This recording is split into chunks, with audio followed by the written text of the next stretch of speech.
I hereby commence the construction of the Jalen Pickett statue. You are Locked On Nittany Lions, your daily podcast on the Penn State Nittany Lions. Part of the Locked On Podcast Network, your team every day.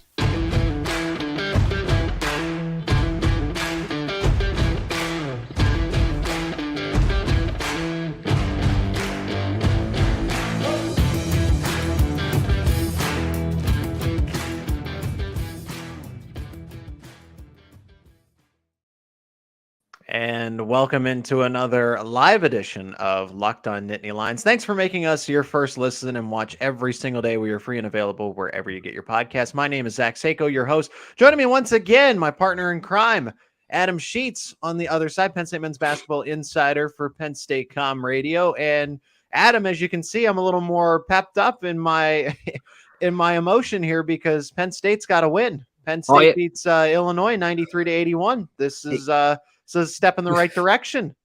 It's definitely better than the last 4 episodes we had to do on this show. Yeah. I'll tell you that, it was a good win for Penn State. There still are some issues defensively, but all in all, great game. When you scored 93 points, you can have a lot of issues defensively and get away with it. So just a great win for Penn State, a quad 1 win at home. I don't want to throw out the NCAA tournament talk again, but, gets them back maybe in the conversation compared to where they were last week. All right, I'm doing it because never say never here. If they win out, because there are still some good teams and there's some important road games that will boost the resume. So it's not they have to win every single game. That's where they box themselves in. Like there's really no margin for error. And then I wouldn't even say that because if they get bounced from the Big Ten tournament early, I don't know that this team would make it based on what the committee thinks, but a quad 1 win. This is an Illinois team that was 17 wins. They are 3 games better than Penn State. They were 8-5 coming into this game. And now Penn State able to just break the losing streak. I was at the game. So this was a lot of fun here, Adam, because you get to see Jalen Pickett score 41 points. Really unstoppable. I think my favorite part was I think it was Hawkins for Illinois. Just he was or somebody else, a teammate was guarding Pickett and just made a step back jumper. And Hawkins just looked at the bench, the Illinois bench, and just threw his hands up. He's like, I don't know. I have no idea. Because when you're on, you're on. And that's what it was going to take for Penn State to win this game. And unfortunately, that's what it's going to take for Penn State to win more of these types of games. They just don't have that margin for error. You're going to need a Jalen Pickett to shoot absolutely lights out. He was 15 of 20 from the field. And Penn State shot 50% from 3-point range the last time they played Illinois. So clearly, Illinois in this case, their kryptonite is Penn State. So if they see them in the Big Ten tournament, I am hammering Penn State's money line. This feels a lot like the 2018 where the Nittany Lions were able to handle Ohio State or whatever that it was. 2017, 2018. 2018. Yep, the other one, the NIT. Yeah, and they beat them 3 times. So I feel like this is a case of the year where Illinois just doesn't defend shooting teams well, and that's why Penn State was able to have its way tonight. Yeah, they don't defend Jalen Pickett well. You made a good comparison there with the 2018 Ohio State team. That team could not figure out Tony Carr at all, did not know how to guard him. And when they tried to take him away, other guys got going. They just could not figure out Penn State and how to stop him. It's very similar with this Illinois team trying to stop Jalen Pickett. In the first matchup, they put so much emphasis on trying to keep him out of the lane. That opened everything up. Andrew Funk had a great shooting day. Miles Dredd started that game back in December, and he shot the ball extremely well. And now you move to this one, they're like, okay, we're going to run them off the 3-point line. We lost the first game because they were shot so many threes. We're going to make them be an inside team. And Jalen Pickett just carves you to shreds and gives you 41 points and 8 assists. Penn State's not going to lose when Jalen Pickett scores 41 points. I'm sorry. I would hope not. I would hope not. So, that's just kind of Brad Underwood tried to make that change, tried to say we're going to beat them up inside and then we're going to limit their 3-point opportunities. But when Jalen Pickett just said, I'll do it, what I have to do, and he played phenomenal, one of the best games Penn State's had maybe ever, and that's how they were able to get this win. It was like that line from the Avengers where Thanos says, "Fine, I'll do it myself," and that's what Jalen Pickett did. I mean, 41 points. So I have in the description here: are we building the Jalen Pickett statue? Because I will commence the construction of it. I signed off on it. You have my approval here. I hate that he transferred in. I know he started at Siena. I get that, but really, Jalen Pickett should be. These past 2 years are definitely more memorable. I would honestly say, just this is me personally, that I would put him above a Tony Carr, for example. I think that he's had more of an impact in 2 years than Tony Carr did when he was at Penn State.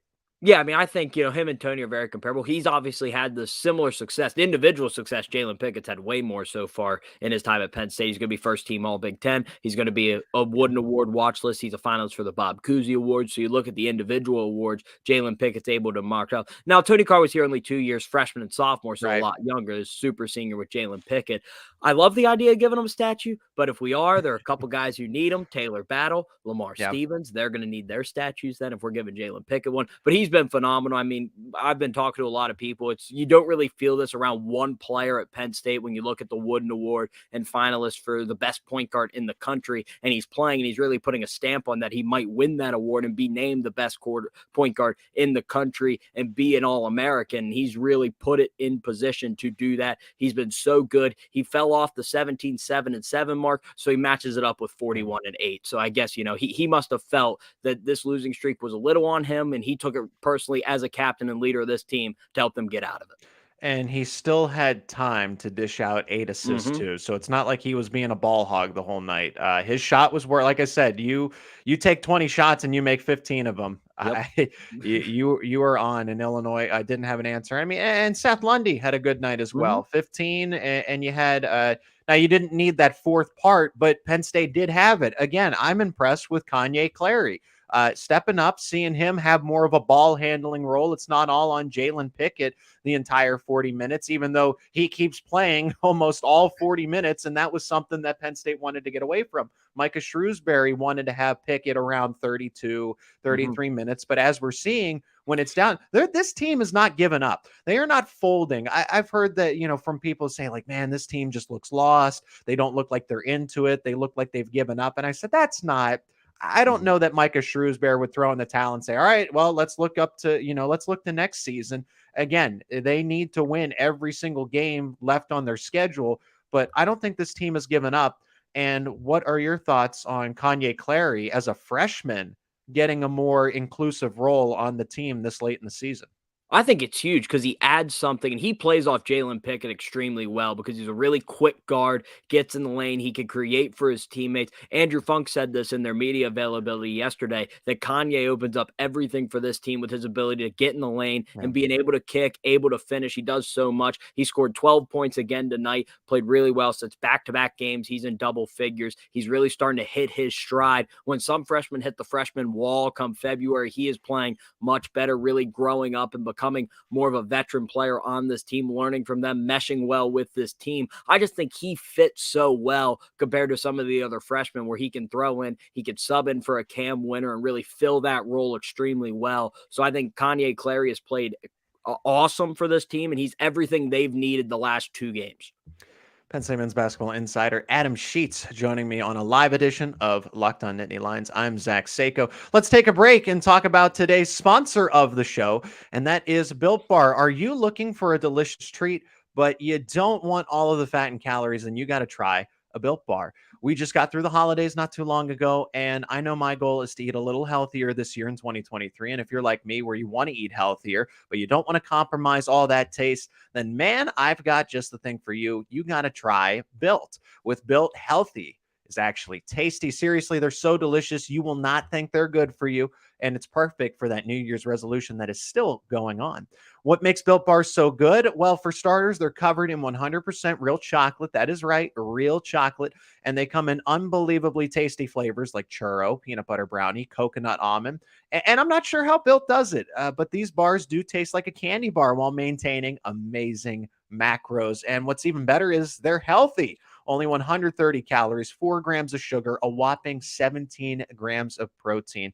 And now you don't need to wait around to get a box. For years, we've been talking about ordering your Built bars at Built.com. Now you can get them at your local Walmart or Sam's Club. That is right. Head to your nearest Walmart today, walk to the pharmacy section, and grab yourself a box of Built bars. You can pick up a 4-bar box of cookies and cream, double chocolate, or coconut puffs. And if you're close to Sam's Club, run in, grab a 13-bar box with hit flavors like brownie batter and churro.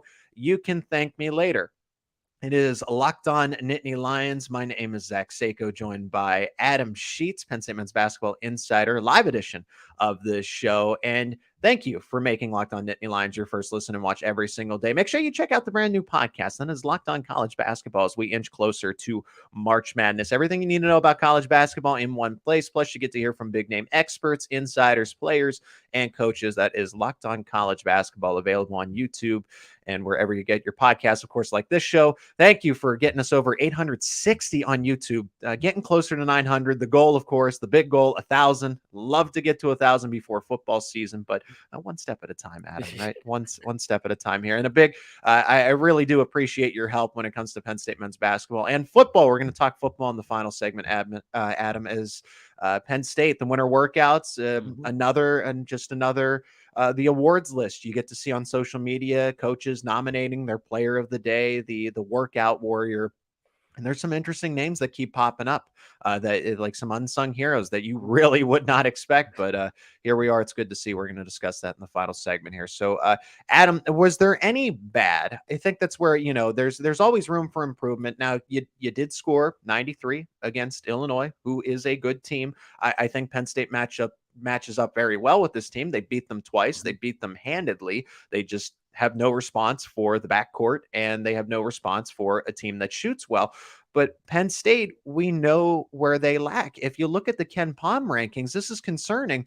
And Illinois showed this. There were just times where they just got so many easy baskets. You need that cleaned up, or you're not going to make it anywhere. You're not even going to get far in the NIT if you don't improve that defensive efficiency.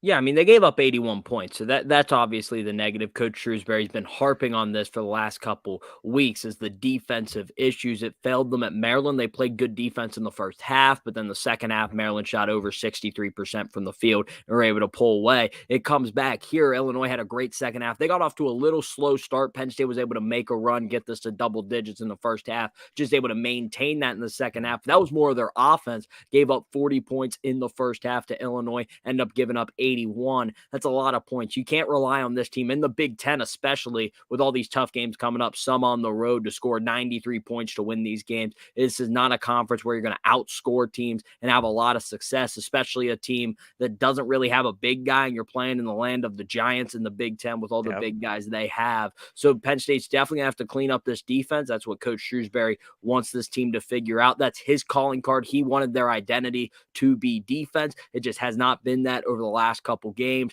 Now, as you said, you'd rather learn this stuff in a win. 93-81 win over Illinois definitely helps, but still probably figuring that out before they go to Minnesota on the road. It's a game they should win. Minnesota's in a weird spot where they've only played one game in about 2 weeks because they had their game this week postponed because of the shooting in Michigan State. Prayers are out to everyone in East Lansing. So they have that game postponed this week. So hopefully they're going to be getting back on Saturday at home. So it's going to be a really rammed up crowd at the barn for the Golden Gophers. So Penn State's got to go out and compete, but that's a game they should win. There will be the better team on the floor, but definitely have to figure out that defense because you can't expect Penn State to keep that hot shooting on the road at Minnesota.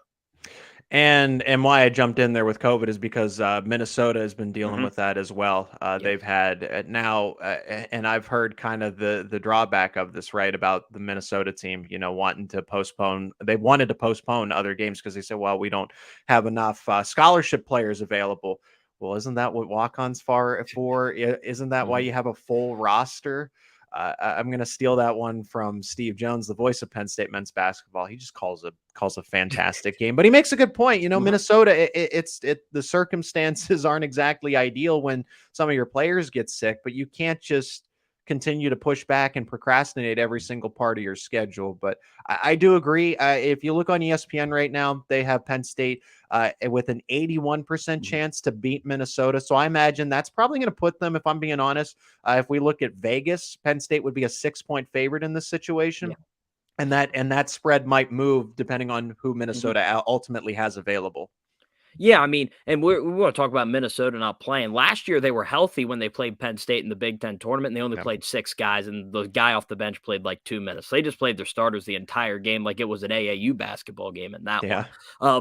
But, I mean, this is a team that, they're going to play hard. That's the one thing They Minnesota got nothing to lose. you can They count got on. nothing to lose. They've got nothing to lose. They see Penn State coming in. The Penn State won today, but they were reeling. So they're like, this is a chance maybe to get one, in February leading up to the Big Ten tournament. Maybe just make a little run, get some guys some valuable minutes and start to get some momentum heading into next season. If you're Minnesota, I mean, they're going to play hard. They played hard all year. They compete. So I think that's something Penn State's going to have to watch out for. If they think they're just walking in to Minnesota and Minnesota's going to lie down and let them win, it's going to be a similar game to the Nebraska game that Penn State lost a couple of weeks ago. So they got to come in ready to go. Coach Shrewsbury will have this team game plan. You want to keep that momentum rolling with the win against Illinois. It's going to be huge for them to get out to that hot start. And if they do, I expect success when they go out there. But as you said, Minnesota, they've had so many issues, only played one game in 2 weeks. I mean, they're going to try to go out there. And if they are healthy, and this could be a very dangerous spot for Penn State. Yeah, in Minnesota, they've lost 8 in a row. They only score 60 points per game. They're shooting almost 42% from the field. So this is a very this is a must win. You do not lose this game, but I do from the pressure angle. Yeah, because Penn State knows that one more loss and this kind of loss, it's not like losing to Maryland. If you lose to Maryland on senior day after maybe stringing some wins together, that's a little different. But this is the nail in the coffin if you do not come away with a win against the Golden Gophers. And I'd even extend that to Ohio State because Ohio State is reeling as well. Let's go back to the Illinois game, Adam. Free throws. Penn State went to the line and shot 19 free throws, if you can believe that. And I finally, to see it more firsthand and understand where Micah Shrewsbury is coming from. I don't see it's fun watching him on the sideline where he's basically doing the job of the referee, where he's calling the fouls, whether or not they happen, but he's calling them himself. So he just sees the game, of course, better than anybody else. But I have no idea what some of these crews, what game they're watching, what game they're at. Even though Penn State actually got its due justice with fouls, there were just so many things that fans were seeing, that I was seeing, that I'm like, man, this is rough. Big Ten refereeing really needs a makeover here. Yeah, I mean, they don't call a lot, and I think some of it has to do with all the big guys and the physicality of the game, so it's hard to call at times, but sometimes it's easy, and they haven't been getting the easy stuff this year, but I think there's an interesting stat that was going into this game. Jalen Pickett had only attempted 1 free throw in the past 4 games, 12 free throws in the last 9 games. He's not a guy who sits back there and shoots threes like Andrew Funk. He's a guy who's playing in the post, playing in the lane. There's physical contact to call fouls on Jalen Pickett. He got there 6 times today. And actually, the fun thing is he didn't get fouled on a shot. It was all his fouls were outside when Penn State was in the bonus. That's when he got to the free throw line, helped him get to 41. He actually got to 40 at the foul line. But, today it was a little different. There weren't a lot of close ones where it's like, oh, that was probably a foul and they didn't call it. All his baskets were wide open at the lane, just blowing by guys. So today the officiating I thought was a lot better. Penn State, as you said, got to the line more times they have in a very long time. They rarely get to the line, got to the line only 4 times against Maryland. I mean, Penn State's going to have to continue to find a way to get inside and draw those fouls because they're a very good free throw shooting team when they get there. Yeah, 15 of 19, so they did miss a couple. They missed a few, but Penn State, like I said, they be happy about the win again. 93 points in this one against an Illinois team that I expect to be in the tournament unless they absolutely collapse. So that's a quad 1 win. It's a home win. So the Bryce Jordan Center, even though it wasn't as filled as you would like it to be, still it is kind to this Penn State team. And now with this so it's Minnesota, it's at Ohio State back to back here. Then they're at home against Rutgers, which is good. They need that home game against them. On the road at Northwestern, and then at home against Maryland. Out of those 5, Adam, which one is the toughest game remaining? I think there's some interesting ones. The toughest one for me is at Northwestern because all right, I Northwestern agree. I'm glad you said that. Is a completely different team. I mean, everyone was getting so hyped for the Super Bowl. I'm like, yeah, the Super Bowl is great. Northwestern's playing number 1 Purdue today. I think I'm going to turn that on. Well, they beat number 1 Purdue at home. I mean, it was a great win for Northwestern. That probably solidified their spot in the NCAA tournament. They just got to, win the games you're supposed to win down the stretch if you're Northwestern. But that game's going to be tough. I can't exactly remember. Haven't looked at Northwestern's schedule. That could be their their last home game. I don't know if they have another one, their weekend game. I don't know if it's home or road for the Wildcats, but they're going to be very motivated. Chase Audige and Boo Buie have been leading this team to the NCAA tournament. They're the one backcourt in the Big Ten that can compete with Penn State's backcourt with Jalen Pickett and Andrew Funk. They've got two guys that can really light it up from the perimeter as well. So that'll be an interesting matchup in that game. And I think, Chris Collins is a great coach. He's really proved that this season. So I think that game on the road at Northwestern March 1st is going to be huge for this Penn State team and probably their toughest test going in. And obviously the Rutgers game will be tough because of the way Rutgers handled Penn State the first time around. He's Adam Sheets, Penn State men's basketball insider. I am Locked On Nittany Lions host, Zach Seiko. That's a good, thorough recap of where Penn State men's basketball stands right now after the win against Illinois. Again, 15-11 overall. They are now 11th in the Big Ten. But still, if they win out, I think that that's the only solution here to getting into the conversation. That doesn't even guarantee you a spot. You got to win. I would say at least 2 in the Big Ten tournament, plus all 5 of your games. Maybe one of them that's excusable is a road loss to Northwestern. But it's again, you just win. Winning cures everything here. So Adam, let's take a quick break and talk about another sponsor of today's show, and that is FanDuel. FanDuel. The midway point of the NBA season is here, and now's the perfect time to download FanDuel, America's #1 sportsbook, because new customers get a no-sweat first bet up to $1,000. I'm not kidding you. $1,000. That's bonus bets if your first bet does not win.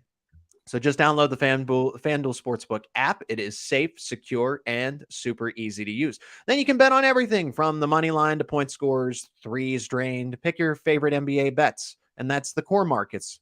Spread, money line, total, player props, points scored, rebounds, assists, etc. And so many other exclusive bets like the 2x3, 2 3-pointers scored in the first 3 minutes. Plus, FanDuel lets you even combine those bets for a chance at a bigger payout with the same game parlay. So don't miss the chance to get your no sweat first bet up to $1,000 in bonus bets when you go to FanDuel.com/lockedon. That is FanDuel.com/lockedon to learn more. Make every moment more with FanDuel, an official sports betting partner of the NBA. I am Zach Seiko, joined by Adam Sheets, and let's shift gears to Penn State football in our final segment, winter workouts, because there's got to be something exciting here for Penn State since it's the off season. It's about building up. Drew Aller gets his first call as the warrior of the day. I want to throw it right here to the tight ends because I find this one really interesting. 3 in a row. A clean sweep so far, and that is Khalil Dinkins, not Theo Johnson, not Tyler Warren, not one of the impressive freshmen like an Andrew Raplia. It is, in fact, Khalil Dinkins, who emerged as the number 3 tight end last season. Are you buying into any Khalil Dinkins hype? I think Khalil Dinkins is a really good player, and I think he has a lot of potential with this Penn State team. I think he's one of the more natural receivers in that group. He's got great hands, the ability to go downfield and catch the ball. He played well when he got opportunities on this Penn State team. And I don't know where Mike Yurcik wants to take this offense, but if they're going to run these 2 tight end sets, it can't just be Theo Johnson and Tyler Warren. They'll need that third guy in that room. And if that is Khalil Dinkins, I think he's a guy with his athletic ability, his size, his ability to stretch the field and make good catches. I think he's a guy who played a lot with Drew Aller as well this year because they were in the similar lines on when they were going in the game. They were going in together. So there's that chemistry there already. I think Khalil Dinkins is a guy that could really fly up these boards and be a contributor to this Penn State team really early next season. Yeah, it's completely wide open because I don't think, even though as much hype is around Theo Johnson, I don't think he solidified that spot. I want him to be the breakout tight end he's supposed to be, but if there's any room to emerge, Khalil Dinkins can certainly do that. And like, again, somebody who did move up the depth chart. I did not see him as the number 3 tight end last year, or number 4 in this case, number 4 tight end. But when guys were banged up, he did move up the depth chart. So good on him to see back-to-back wins at the tight end spot. Seeing good things about Cam Miller and KJ Winston. KJ Winston, somebody right now, if you Google Penn State depth chart and you look at some of just their projections, they're not official, folks, but they're projections, and they have KJ Winston starting in one of the spots. Again, that is a prediction, but based on so far performances at winter workouts and just what we're hearing, throughout the season, at least his first year, that Winston was a key contributor, just a really good practice player. Could he start at one of the safety spots along with someone like a Keaton Ellis? I think, Penn State's going to want to rotate their safeties very similar to the way they did last year. They had kind of had Jair Brown. I don't think Keaton Ellis is going to play Jair Brown snaps, but I No. think Keaton Ellis is that veteran in that room that could really help them a lot this year and help groom the young guys. I think KJ Winston could be there. I think Zachy Wheatley is obviously a guy we have to watch here. He played a lot and was an explosive freshman. He's great at takeaways, great at catching the ball, has great hands and could force turnovers. So I think Brent Pry really likes that in his defense. I think he's a guy who's going to play a lot this year. Jalen Reed is a guy, obviously, to watch at that safety position. But I think KJ Winston, if they're going to go 4 guys like they did last year and rotate, kind of keep a similar rotation, I think KJ Winston, if he can mesh with one of those other guys, you could have a tandem of 4 guys, have 2 and 2, and just keep rotating them and get the same production out of all of them. Would be huge for the depth of this defense that's really helped them when they've been successful. And I don't like to be the one that corrects, but I know you meant Manny Diaz. Yes, I did mean Manny Diaz. Yes. Nope. Slip of the tongue. All good here. I've done it my fair share, and you've caught me more. So, Locked On Nittany Lions here. We're talking Penn State winter workouts for football. So other guys that have stepped up. Caden Wallace has actually been the offensive line winner 2 times. Amin Vanover was the winner just most recently. Curtis Jacobs has won it twice at linebacker. Tony Rojas, true freshman, has gotten it the one time. Like I said, Cam Miller at cornerback 2 times now. And then, of course, KJ Winston 2 times. Safety only has 2 nominations so far. So the coaches just got to keep up on social media here. Is there anybody out of all and Nicholas Singleton has won back-to-back. Is there anybody that's missing, or is there someone that you're surprised hasn't been called? Maybe they've only been called once. Maybe they haven't been called at all. Maybe it's that tight end position with a Theo Johnson or a Tyler Warren that they're not pushing, a Khalil Dinkins, or is there just somebody you're like, why aren't they showing up here on the winter workout warrior list? The guy I kind of was a little surprised with. Now, I know obviously these winter workouts, getting these awards, it's great, but doesn't really automatically contribute to what they're going to do on Saturdays come the fall. But I think Abdul Carter's obviously a guy everyone's looking at to take even a bigger step next season when he's asked to do a lot more. He had one of the best freshman linebacker campaigns we've seen in a while. You think about Micah Parsons, but Abdul Carter actually became a starter. Micah Parsons only started 1 game his first year at Penn State. So you think just Abdul Carter making that next step, which is going to be crucial for this team. You look at when you're projecting this defense, Manny Diaz's group, you're looking right in the middle with Abdul Carter being a centerpiece of this defense. Hopefully he's able to, step up, continue to do well. I'm sure he is. I'm just maybe Curtis Jacobs and Tony Rojas have just stood out maybe a little bit more right now. But I think Abdul Carter's a guy definitely to watch this winter and spring, because if he could take that next step, that takes this defense to a whole nother level. I agree with you there. Abdul Carter's supposed to be another part of that list of the number 11, be legendary. And this is where it starts. I'm not too concerned that 3 times he's been passed up here. But it definitely is interesting. You'd like to see his name in there at least once. I'll throw kind of the same case, Zane Durant from the defensive line. That's somebody that has been, when he was a true freshman and came onto campus and was an early enrollee and in these winter workouts, everyone kept telling me, like, Zane Durant, watch out for him. He could see snaps early in his career, and he did. So is he ready to take that sophomore leap? Or is he going to be held back here? I hope he takes that jump, because Penn State they definitely need it, especially with the question marks around the defensive line. Adam, before I let you go, where can everyone keep up with your work? Again, I appreciate your work here on Locked On Nittany Lions, but where can people keep up with you outside of the show? At Sheets Adam on Twitter is where you'll find all your needs for Penn State basketball, and as we move forward in the spring for Penn State football. All right. It is Locked On Nittany Lions. Again, thanks for making us your first listen and watch every single day. Make sure you check out the brand new podcast that is Locked On College Basketball. Everything you need to know about college basketball in one place. Plus, you get to hear from big name experts, insiders, players, and coaches. That is Locked On College Basketball. Available on YouTube and wherever you get your podcast. Same with Locked On Nittany Lions. Subscribe on YouTube. Continue to follow along wherever you get your podcast. Comment any feedback where you can on your podcast platforms or on YouTube if you've got any questions or comments you want to be seen. Adam, thanks again as always. It's fun to talk Penn State men's basketball, and I'm geared up for football, even though we're still a good chunk of months away, but it's good to have that conversation. So thanks for the insight as always. Yep. Thanks, Zach. Always a pleasure.